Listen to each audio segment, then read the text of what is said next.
Welcome back to Focus Today. Steve Johnson with you, and Doug Gould joins me. It's good to see you again. Thanks, Steve. Thanks for having me. We were just talking last time I saw you was out at the Guns and Hoses baseball game with, or was it softball? It was softball. The Drive Out Drugs Recovery Festival. Yes, out at Harry and David. And it had to do with police officers and the fire department. So that's where the Guns and Hoses came into play. Which is scheduled again this year. Oh, is that right? For our third annual, which is September 16th and 17th. It's already scheduled. Wow, you guys plan ahead, I guess. Yeah, we're excited about it. You know, you've got another event coming up too that I want to talk about. Sure. But for people who aren't familiar with the whole group, Foundations of Recovery, explain what it is that you do. Yeah, great question. In December 2011, we opened our doors with the idea that we were going to provide peer support services. What that is, Steve, is basically personalized one-on-one recovery coaching.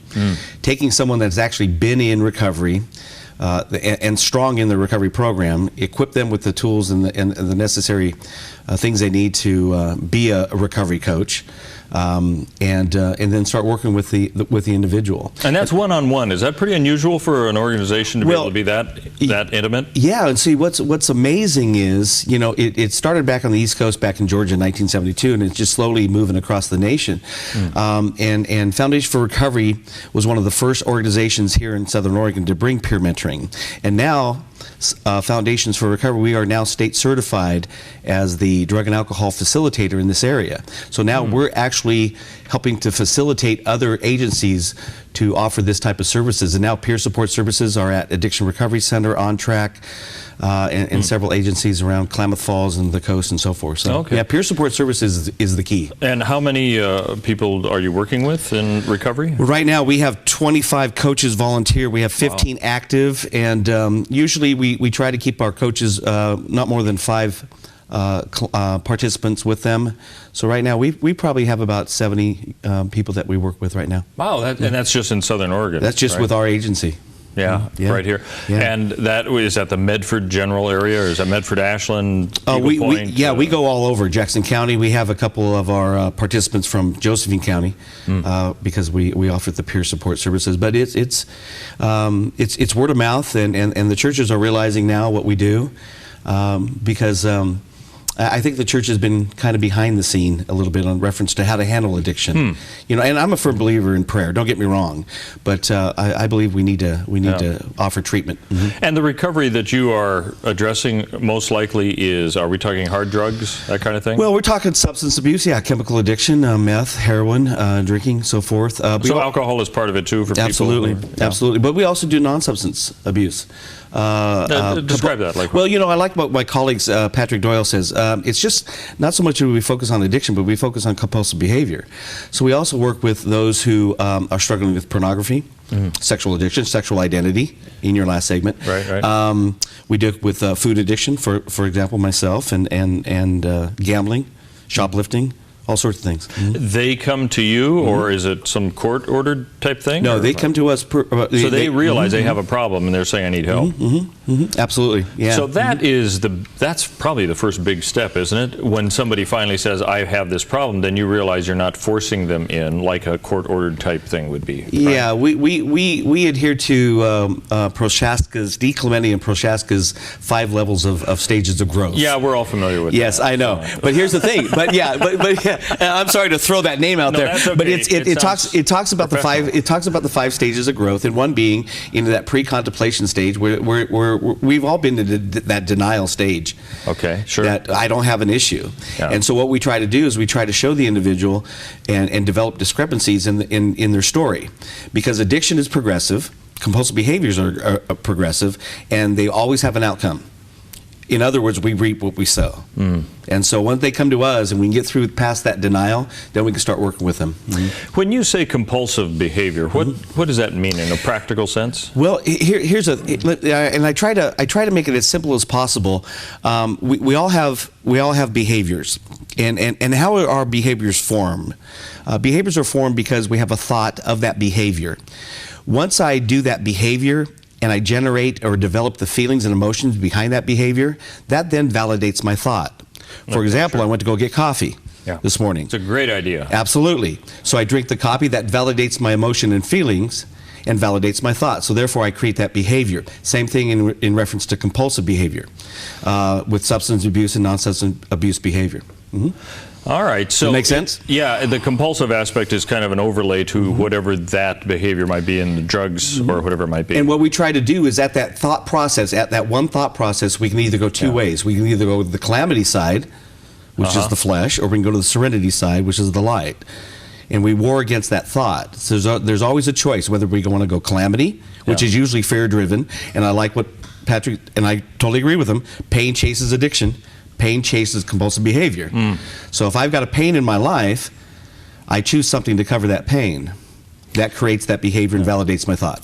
I think that it may be variable in every instance of an individual, but I'm thinking at that point at which the addiction takes control, because it's got to be something that you have chosen up to that point, and then it takes control, and then you're addicted to it that way. You're finding these people who are coming to you after they realize they're not in control anymore. Is that right? Well, yeah. Or is it before that? Well, or both. We have a wide variety of where they come at when they walk through our doors. But here's the reason, and I'm a firm believer. It's just that it's the bonding effect that is created, Steve. So when I do a behavior that validates my thought, it gives me that emotion behind that behavior. It creates a bond. It creates a positive bonding to that. And I'm a firm believer that it's not the environment that creates compulsive behaviors or the addiction. It's the bonding effect, because addiction comes in wide.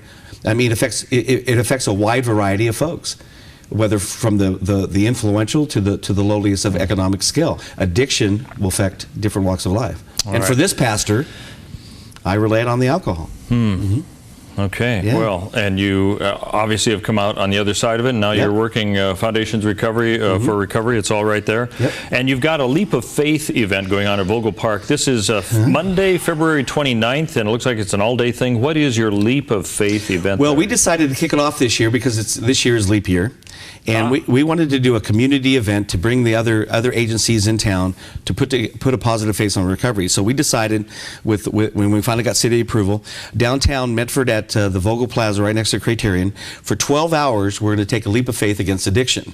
And we're going to be kind of broadcasting live through Periscope and through Facebook and social networking, that we're going to bring in other agencies, also our clients and our parents of our participants, along with our coaches. And we're going to be doing interviews every 20 minutes. And we're going to be posting them. You can actually catch our live interviews through Periscope. Just get the free app on your phone, and then we're going to be posting the interviews through the social network. But we want the other agencies to know that we're there to support them as well in their endeavors. And we're coming together. We want the community to know that we're all in this thing together regarding putting a positive face on recovery, and to help the people that we have wonderful resources in our community, Steve, and Foundation being one of them. So we're going to take a leap of faith. And so tell me what the goal is of this one-day thing. What do you want to Well, not only, the goal is twofold. Number one, we want to bring awareness regarding addiction, education, and information to the families out there. So we want to provide that. The other goal is the fact that we want to raise funding for the foundation. So we're going to be taking pledges. It's going to be kind of like a 12-hour telephone. People can call in, visit our brand new website at ffrhope.com.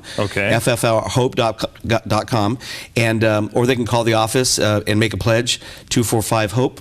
245-HOPE-4673, and so that's the other part of our goal behind the Leap of Faith. But the other one is to let other agencies know that we're there to support them, and to let the community know that we've got some incredible agencies coming. Brad Russell from YMCA is going to be there. We've got Purely His Ministries coming. PAL, Parents Against Addiction Loved Ones.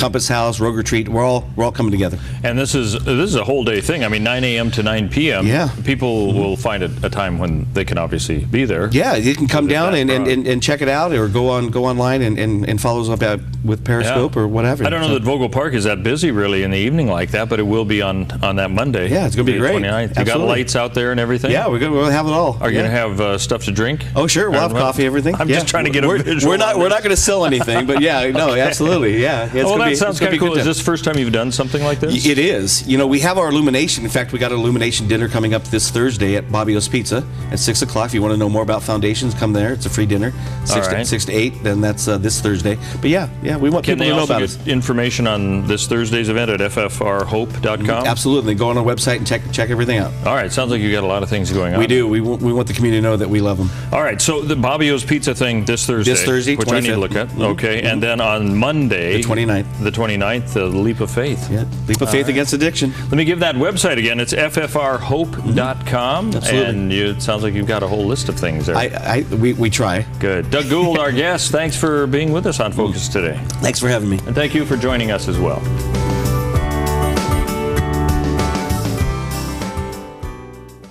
I'm Paulina Leiser, producer of Focus Today.